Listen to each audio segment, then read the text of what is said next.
नमस्कार. झटपट स्वादिष्टमध्ये मी भारती तुमचे पुन्हा एकदा मनापासून स्वागत करते. आज आपण करणार आहोत सौंदाळे फ्राय.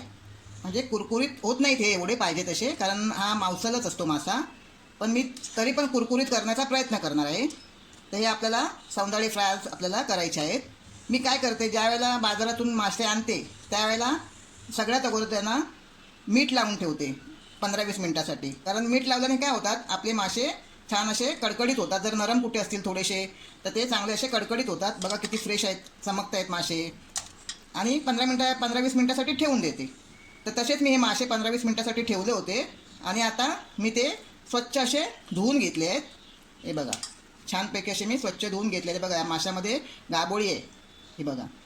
आणि आपण याला काय करूया, मीठ आणि कोकमाचा आगळ लावून ठेवूया. आता आपण सगळ्यात अगोदर याला मीठ लावूया. चवीनुसार मीठ घ्यायचं आपल्याला.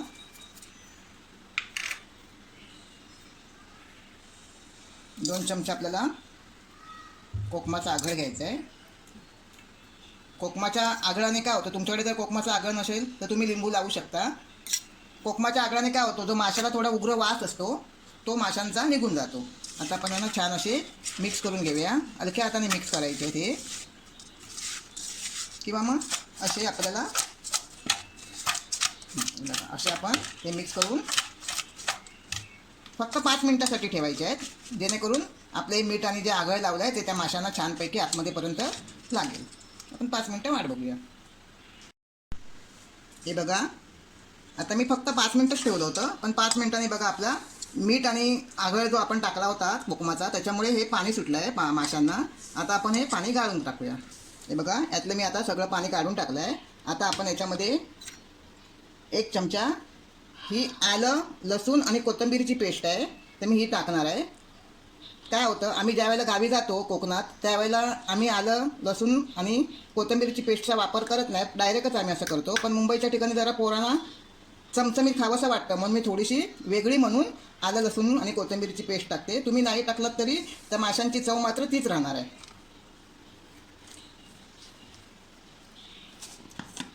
थोडा आपण मालवणी मसाला टाकूया. तुम्हाला जसं तिखट हवं असेल त्या हिशोबाने तुम्ही मालवणी मसाला वापरू शकता. आणि याच्यामध्ये आता आपल्याला मीठ टाकायचं नाही आहे, कारण आपण मीठ ज्या वेळेला आगळ टाकलं त्यावेळेला अगोदरच लावून घेतलं होतं. आता आपण हे छान असं एकजीव करून घेऊया. कोकणात जर आपण कधी जातो, आम्ही दरवर्षीच जातो गावी, पण ज्या वेळेला आपण कोकणात जर तुम्ही कधी ट्रिपला गेलात, कोकणातले नसाल आणि कधी पिकनिक म्हणून जरी गेलात, तर तुम्हाला कुठच्याही हॉटेलात सौंदाळ्याची थाळी म्हणून तुम्हाला स्पेशल तिथे त्याची चव घ्यायला नक्की मिळेल. आणि तुम्ही नक्की ती चव घ्या. बघा, आता छान आपला हा मसाला लावून झाला आहे. आता म्हणजे फक्त असं 5 मिनटं मी जरा असं बाजूला ठेवते. तोपर्यंत काय करायचं आहे, आपल्याला हे फ्राय करायचं आहे ना, मग त्यासाठी आपल्याला जे लागणार आहे तांदळाचं पीठ वगैरे ते आपण आता घेऊया. आता आपल्याला काय करायचं आहे, थोडंसं तांदळाचं पीठ घ्यायचं आहे.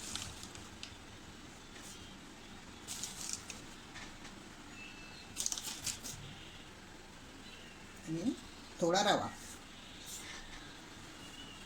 तांदळाच्या पिठाने आपल्या मासे छान अगदी कुरकुरीत होतात आणि रव्याने सुद्धा कुरकुरीत होतात.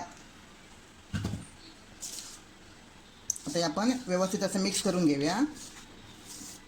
जर कधी आपल्याकडे रवा नसेल तरी चालेल, पण तांदळाचं पीठ मात्र नक्की लावा माशांना.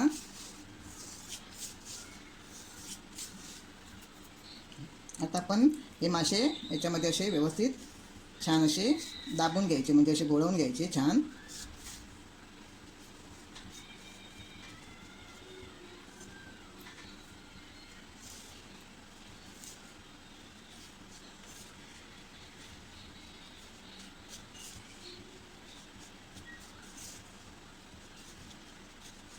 अशा प्रकारे मी हे सगळे मासे आहेत ते असे छान या पिठामध्ये घोळवून घेते.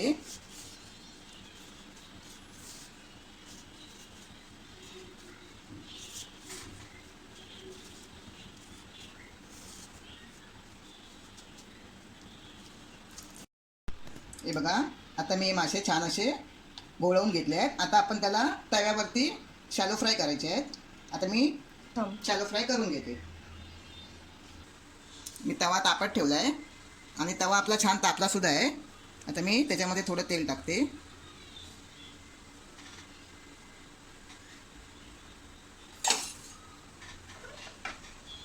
आता आपल्याला हे मासे अशा तेलामध्ये टाकायचे आहेत. एकाची शेपटी इकडे, एकाची शेपटी तिकडे, असे जर आपण मासे ठेवले तर ते बघायलाही सुंदर वाटतात आणि ते व्यवस्थित बसतातही तिथे छान असे, म्हणजे शिजतातही छान असे.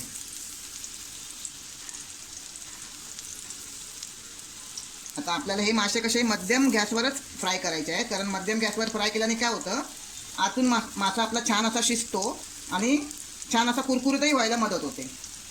आपण 5 मिनटं त्याला असं ठेवूया. कधी कमी जास्त वेळ लागतो, पण आपण 5 मिनटं वाट बघूया की एका बाजूने तो मासा व्यवस्थित फ्राय झाला आहे की नाही. त्यापूर्वी तुम्हाला माझी एक नम्र विनंती आहे, जर तुम्ही माझे चॅनल अजूनपर्यंत सबस्क्राईब केले नसेल तर माझे चॅनल सबस्क्राईब करा.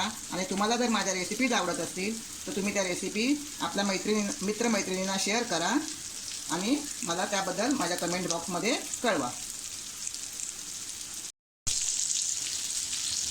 बघा, आता आपण बघूया हे मासा आपले छान असे एका बाजूने तळून झाले आहेत का.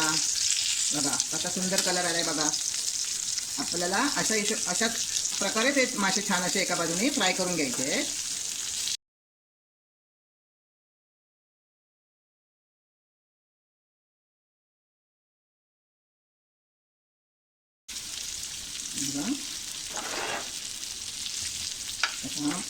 मासा सुद्धा आपण असं थोडा परतून घेऊया.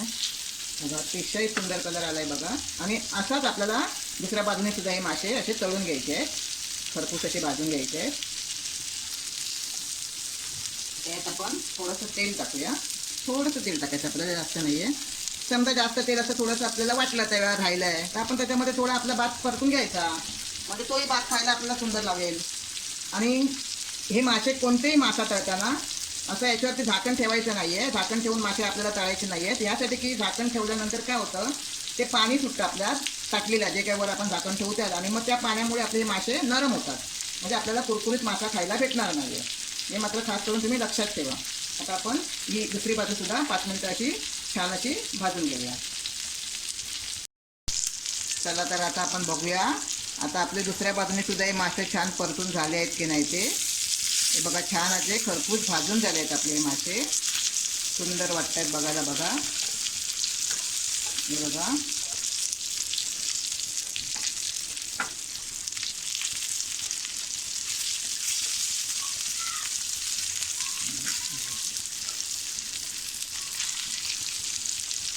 आता मी काय करते, हे मासे आहेत ना असे तव्यावर असे एका साईडला असे मी करून ठेवते. त्याने काय होईल, आपल्या माशांमध्ये जे जास्त तेल असेल ते आपलं असं मध्यभागी येईल. आणि मग आपण काय करू, त्या तेलामध्ये आपला जो भात केलेला असतो, शिजवलेला भात, तो थोडासा आपण त्याच्यामध्ये छानपैकी असं परतून खाऊ. झाले आता आपले मासे खाण्यासाठी तयार.